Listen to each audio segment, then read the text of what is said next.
Hello friends, मेरा नाम है सचिन और आप देख रहे हैं हमारे YouTube channel easy one success. मैं आपका हार्दिक स्वागत करता हूं अपने यूट्यूब चैनल पे। तो फ्रेंड्स, जैसा कि आप लोग जानते हैं एसएससी जीडी का एग्ज़ाम जो है जनवरी में स्टार्ट हो जाएगा। तो उसके लिए आप लोग का सबसे ज़रूरी है प्रैक्टिस। आप लोग जितना ज़्यादा प्रैक्टिस करोगे उतना ही अच्छे मार्क्स ला पाओगे। तो उसके लिए हम लाए हैं एसएससी जीडी का प्रैक्टिस सेट। तो चलिए अब वीडियो को शुरू करते हैं। तो देखिए, पहला प्रश्न आपके मोबाइल स्क्रीन पर शो है। तो पहला प्रश्न है, स्वामी विवेकानंद का वास्तविक नाम जो था वो क्या था? तो क्या था ये आपको बताना है। तो उनका जो वास्तविक नाम था वो था नरेंद्र नाथ दत्त। फिर अगला प्रश्न की ओर बढ़ते हैं। तो अगला प्रश्न है, किसने कहा था दिल्ली अभी दूर है? तो किसने कहा था वो कि दिल्ली अभी दूर है? तो वो कहे थे निजामुद्दीन औलिया ने। ओके। फिर अगला प्रश्न की ओर बढ़ते हैं। तो अगला प्रश्न है, दुख में सब सुमिरन करे सुख में करे ना कोई, यह पंक्ति किसने कही थी? तो किसने कही थी? बहुत ही सिंपल है, कबीर दास ने कही थी। ओके।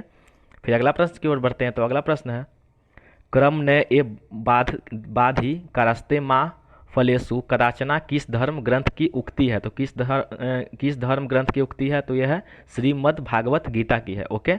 आप लोग जरूर से इसको याद कर लीजिएगा, बेहद ही इंपॉर्टेंट है। फिर अगला प्रश्न है, किसने कहा था राम और रहीम जो है एक ही ईश्वर के दो अलग अलग नाम है? तो किसने कहा था? यह कबीर दास ने कहे थे। ओके। फिर अगला प्रश्न की ओर बढ़ते हैं। तो अगला प्रश्न है, आदि शंकराचार्य का जन्म कहाँ हुआ था? कहाँ हुआ था? तो ये हुआ था कलादी में हुआ था। वीडियो को आप लोग शेयर जरूर कीजिएगा और वीडियो पसंद है तो वीडियो को लाइक कर दीजिएगा। चैनल पर नए हैं तो चैनल को सब्सक्राइब जरूर कर लीजिएगा। तो चलिए अगला प्रश्न की ओर बढ़ते हैं। तो अगला प्रश्न है, ईसा मसीह का जन्म जो है वो कहाँ हुआ था? तो कहाँ हुआ था? बेथलहेम में हुआ था। ओके। फिर अगला प्रश्न की ओर बढ़ते हैं। तो अगला प्रश्न है, यामिनी कृष्ण मूर्ति का संबंध जो है किस शास्त्रीय नृत्य से है? तो वो जो है भारतनाट्यम से है। ओके। फिर अगला प्रश्न की ओर बढ़ते हैं। तो अगला प्रश्न है, बिरजू महाराज किस क्षेत्र के सुविख्यात कलाकार हैं? तो किस क्षेत्र के हैं भाई? तो वो है कथक नृत्य के। ओके। फिर अगला प्रश्न की ओर बढ़ते हैं। तो अगला प्रश्न है, भारतीय शिवाजी किस शैली के नृत्य के लिए प्रसिद्ध हैं? तो वो है मोहिनी अट्टम के लिए। ओके।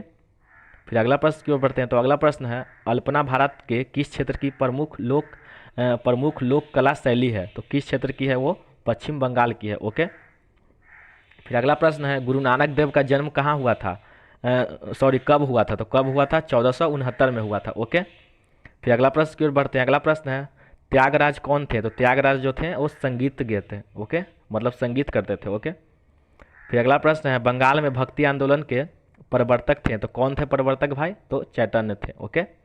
फिर अगला प्रश्न की ओर बढ़ते हैं। तो अगला प्रश्न है, भारत में पूर्ण जागरण का जनक कहा जाता है? मतलब किसको कहा जाता है? तो राजा राम मोहन राय को कहा जाता है। ओके।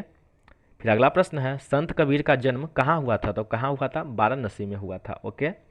फिर अगला प्रश्न है, महावीर का जन्म किस राजघराने में हुआ था? तो वो क्षत्रिय में हुआ था। ओके।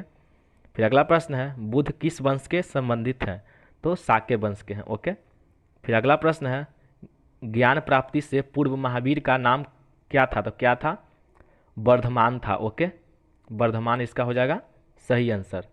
तो आज के लिए यहीं तक। वीडियो कैसी लगी वो आप कमेंट करके जरूर बताइएगा। अच्छी लगी होगी तो एक लाइक जरूर कर दीजिएगा। चैनल पर नए हैं तो चैनल को सब्सक्राइब जरूर कर दीजिएगा, क्योंकि हम आपके लिए यहाँ पे बेहतर से बेहतर कंटेंट लाने का जरूर प्रयास करेंगे। धन्यवाद। जय हिंद।